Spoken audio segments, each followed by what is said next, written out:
It's our penultimate program of 2016. I'm Carl Azuz for CNN Student News. Thank you for taking time for us.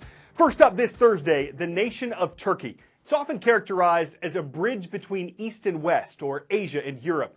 It's home to more than 80 million people, and Turkey is a nation on edge. Since July, President Recep Tayyip Erdogan has been ruling during a state of emergency. That was declared after an attempted coup failed to overthrow the Turkish leader. Now, the country's lawmakers are debating a controversial bill that could dramatically change Turkey's government. It would increase the president's power and take some away from the nation's parliament. Supporters say this would bring Mr. Erdogan and Turkey itself more stability. And critics say it would move the country closer to authoritarian rule and make it less secure. The bill has a few hurdles to clear before it would become law, if it becomes law. In the meantime, it's one of many challenges the country is facing from both within and outside its borders.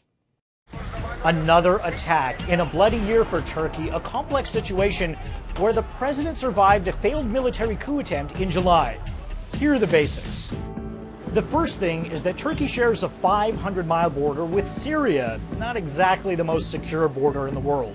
ISIS is fighting right next door, and in 2014, they attacked inside Turkey for the first time. Ironically, it came after accusations that Turkey's open border policy with Syria had been allowing fighters free passage into Syria to help topple the Syrian government, which also gave ISIS fighters access to Syria. Now those very same groups are turning their weapons to the north, with the biggest attack believed to have been carried out by ISIS taking place at Istanbul's international airport earlier this year.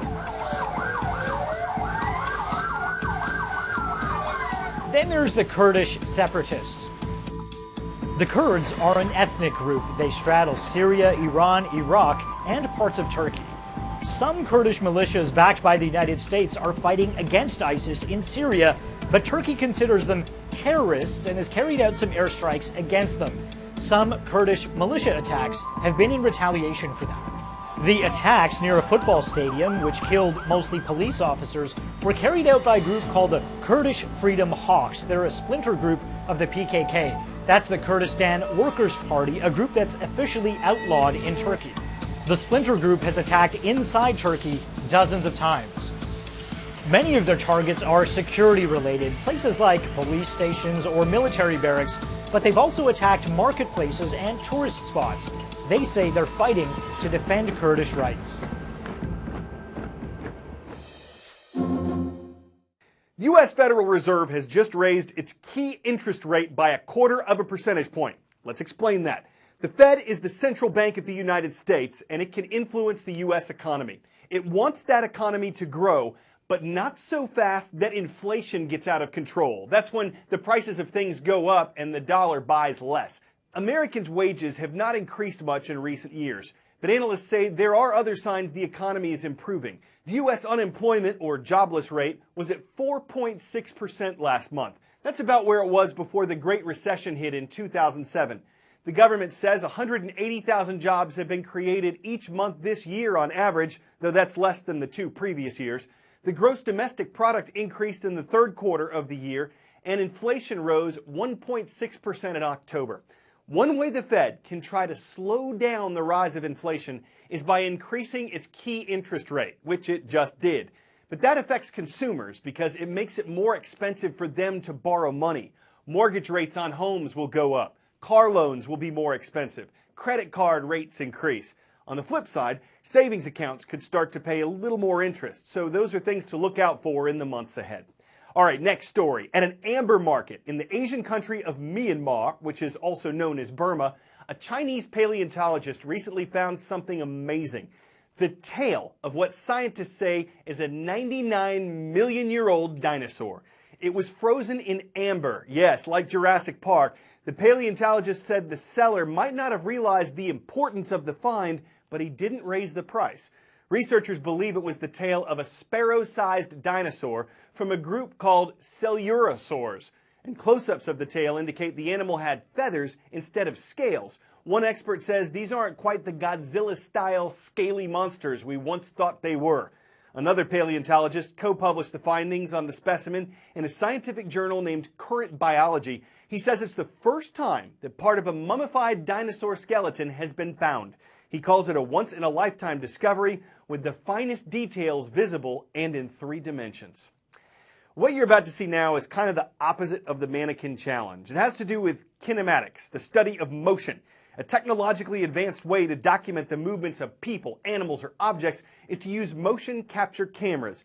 They're specialized. Higher-end mocap systems can cost tens of thousands of dollars. And while you might have seen them used for movies, sports, computer programs, or especially video games, this technology is also moving forward in the fields of engineering and medicine. Here's how. These are some of the latest motion capture cameras, small, highly sensitive, and rigged up to catch even the slightest movement. Here in Oxford, I'm literally surrounded by cameras. The company is called Vicon, and it's been a pioneer in this field since the early 1980s. I think what we've created is a machine that is capable of measuring human and animal movement in all its wonder, in all its beauty. It all begins with what looked like a series of small golf balls and a camera. If you look at the camera here, you can see that it's got this strobe ring in front of it. And the strobe is putting out infrared light at a known frequency. If I get you to take that, Okay. and move it here, just move it a little back. There we can see that the system here is picking up that and recognizing those circular markers. And what's happening is that the infrared light is coming out of the strobe. It's reflecting off the markers, bouncing back through the lens, and then we've got a filter inside the camera that's going to make sure that only this frequency of light passes through. This gives you one camera tracking movement, but for the system to work, you need multiple cameras and a defined space or volume, as they call it. Rig up the cameras, then your subject, with all sensors attached, enters the volume, and immediately their every move is being tracked. We visited a specialist centre at the Oxford University Hospital's NHS Foundation Trust. It's one of over 200 hospitals around the world Vicon has supplied their technology to. Here they specialise in helping those with cerebral palsy. There's no cure for cerebral palsy, unfortunately, and so it's all about improving their quality of life, making their movement easier for as long into their life as we can. It was time for my appointment. Sensors or markers placed on the skin and at the joints. I was asked to walk the length of their volume. My movement captured in every detail from every side by a battery of cameras. This produces an animation of my lower body as I walked, and graphs showing how my joints are moving. This is ghostly. So what difference does it make to the patients?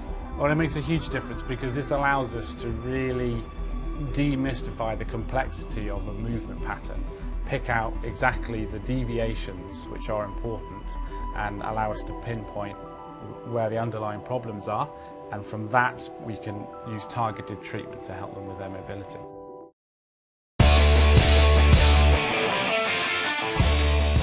Ending today's show courtside. In eastern Iowa, the Dubuque Courtside Cuties are members of the Granny Basketball League. It's an organization that has 24 teams across 7 states. It's open to women who are over 50 years old. And while they're not paid, they do get to wear some awesome 1920s style uniforms, and they are allowed to raise money for charities. In this league, there's no running, jumping, or any physical contact, and dunking is not allowed. But any underhanded shots that go in are worth 3 points, so granny shots are a field goal. We'd say this is not your grandmother's basketball game, except it is. And while it might not net the slam dunk TV ratings of the NBA Finals, it is a great way for the matriarch to rule the court. CNN Student News has one more show. We hope to see you tomorrow.